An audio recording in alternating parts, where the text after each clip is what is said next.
Hello cuties, welcome back to my channel. In today's video, I have another cook with me. And these are the ingredients, and we're gonna be making a soup, another soup. It's an autumn soup, so I hope you stick around.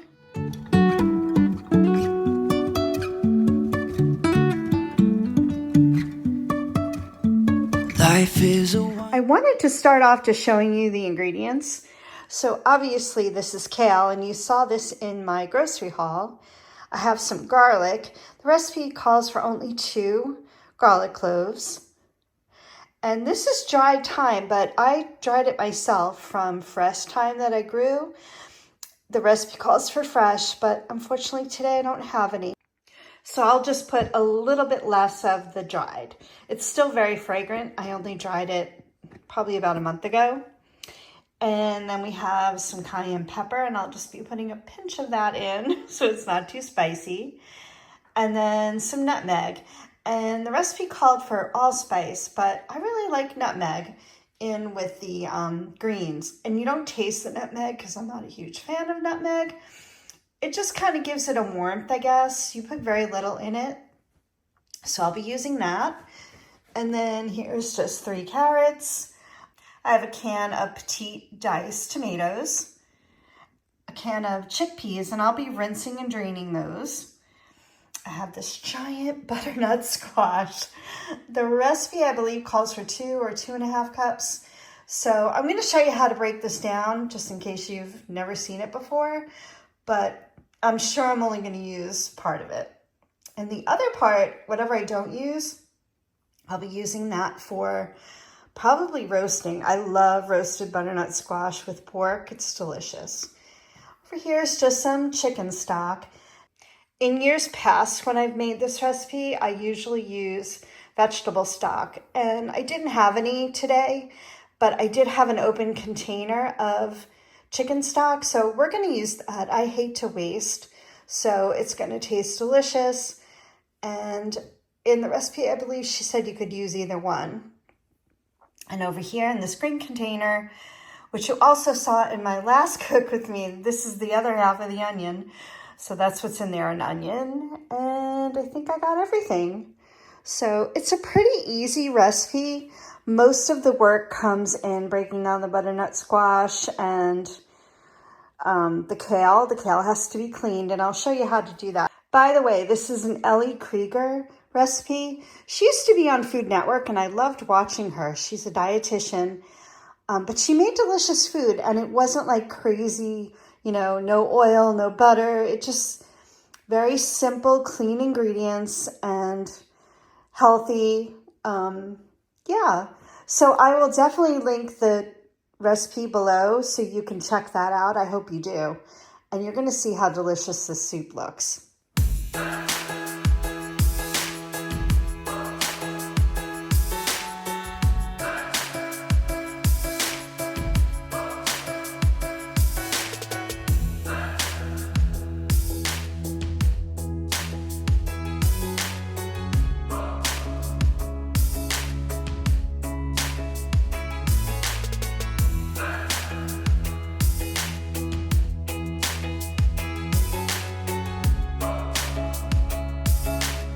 Okay, so you can see I prepped the butternut squash, and now I wanted to just say that second half that I didn't use, I just wrap that in plastic wrap and I keep it unpeeled, and I'm gonna have that probably roasted like I mentioned with some pork during the week.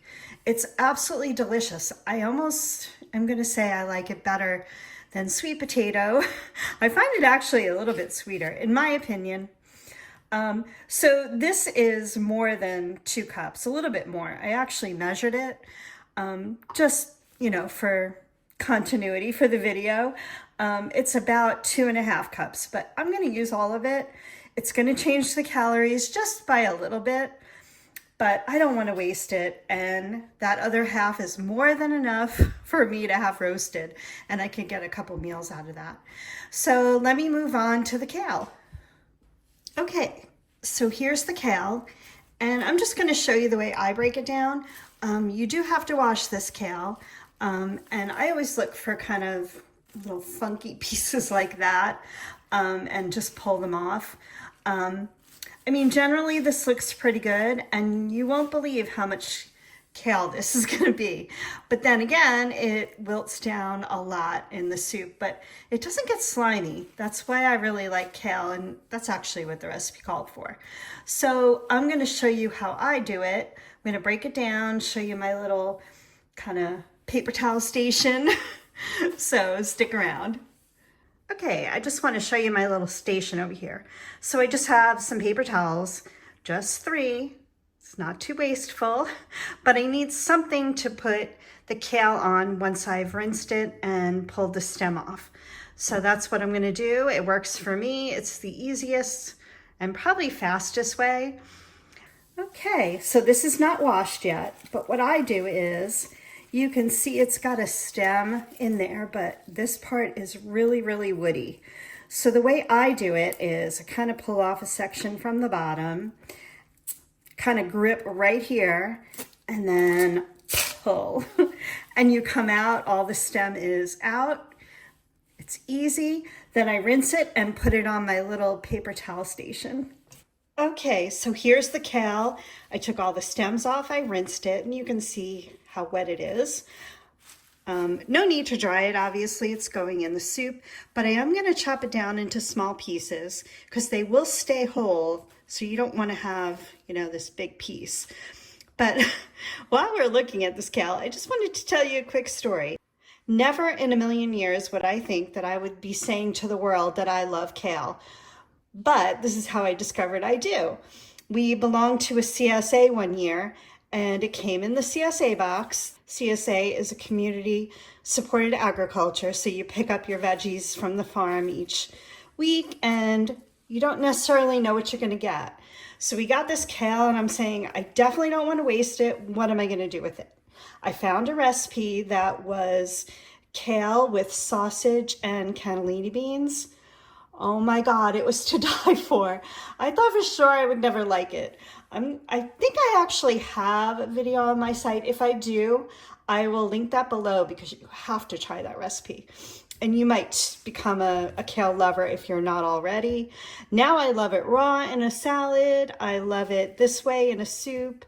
Again, I think I like it even a little more than spinach. It doesn't get too slimy. And it's really good for you. So I am going to chop up the kale. I'll chop up my onions, carrots, and garlic, and then we'll go to the next step. Okay, so I have all my veggies prepped. I've got my butternut squash, my carrots. These are 3 carrots, by the way, which I think I showed in the ingredients, but, and this was a half an onion, but it was large. It was very large, so I'm just going to use the half. And what I'm actually going to do with the garlic is, since I have to grate the nutmeg, I'm just going to grate the garlic right into the pot, and I'll show you that when it's time. And my kale is off to the side. I chop that up. So I am ready to start cooking.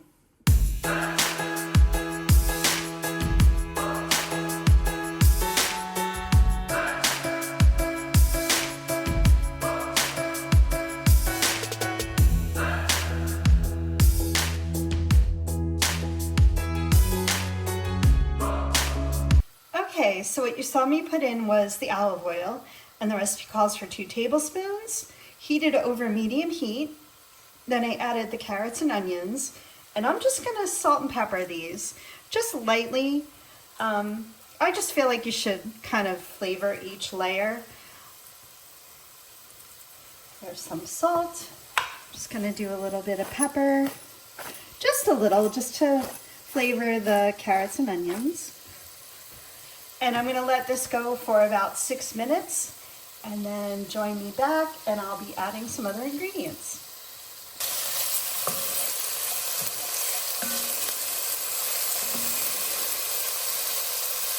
So while the veggies are cooking, they just have a couple more minutes, I rinsed and drained my chickpeas, and that's what's here in this bowl. And I opened my can of diced tomatoes. I just want to get it ready. I try to do as much as I can of prep work so that I'm not scrambling to do these things at the last minute when it's time to add them. So I'm going to check on the veggies. Okay, so the veggies are Smelling good. The onions are a little bit translucent. The carrots are not cooked all the way through, but I don't want to get any color on them. I just want them to kind of get toasty just a little bit. And the next step is to grate in the garlic. So it calls for 2 cloves.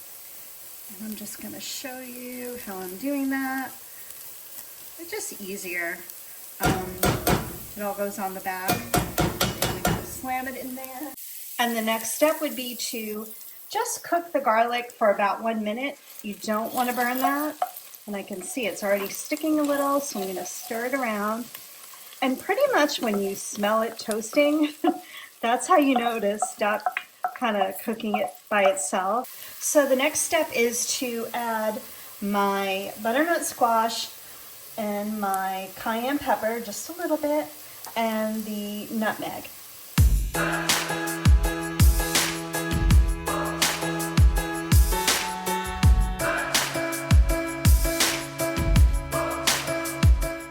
Getting ready to grate in the nutmeg, and I just wanted to show you what it looks like when it's whole. So it's like a nut, obviously, nutmeg, and it's really, really hard. So I'm gonna grate some in there. Again, this goes a long way, just a little bit goes a long way. I'm just gonna kind of eyeball it. I'm not gonna measure it. Again, you don't taste this. You don't say, oh my God, there's so much nutmeg in here. It just kind of gives it a warm flavor. Yeah, you could see it kind of just as a dusting over it. I think that's good. So I just stirred everything around, and I'm going to add a little more salt and pepper just for the butternut squash to be seasoned. There's some salt and pepper. Okay, that's what I get for not reading the recipe. I did let the butternut squash cook for a little while, but actually the recipe says to just add in your broth and the tomatoes now, so that's what I'm going to do. Let's put the tomatoes in. I like the petite dice because you can see they're very small. And then I'm going to add in our chicken broth.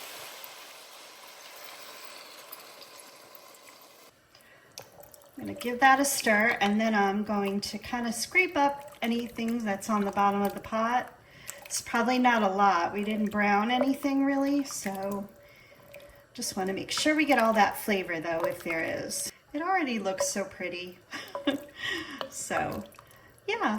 So I'm going to bring this to a boil. I'm going to put a top on it, lower the heat, and let it simmer for about 10 minutes. Okay, so it's coming to a boil. So as the recipe says, I'm going to turn down the heat, and then I'll cover it and simmer for 10 minutes. Okay, so the soup's been simmering for 10 minutes, and next I am going to add my chickpeas. I'm going to add the kale.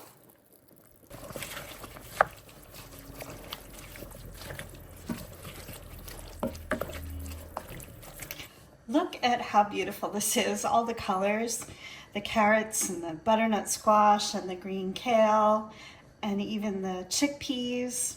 It just looks beautiful. Now that I added the kale and the chickpeas, I'm gonna let this simmer another 10 minutes and it should be done, but I am gonna check the butternut squash just to make sure it's cooked all the way through. Okay, it's still simmering. I'm gonna turn the heat off. The butternut squash is nice and tender.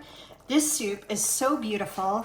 I tasted it. It's absolutely delicious. Again, you can't taste the nutmeg because I actually don't like nutmeg, like if it's strong, but it just gives it a warm flavor, I guess. And a little bit of cayenne gives it a little kick. I can taste the thyme. The butternut squash is nice and sweet. It's just really delicious. So I'm gonna plate this up and I'll show you what that looks like. I mean, come on, how good does this look? It looks amazing. This soup is definitely a complete meal.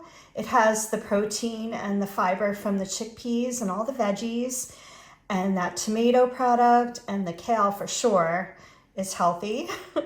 So now if you wanted to serve this with some bread or a salad on the side, that would be great. I am going to just have this today. This is what I allotted my calories for. So this soup is 260 calories for 2-cup servings. So it makes 8 cups. So you get 4 servings out of it. It has 11 grams of protein, 37 grams of carbohydrates, and 7 grams of fiber. So it's definitely a complete meal.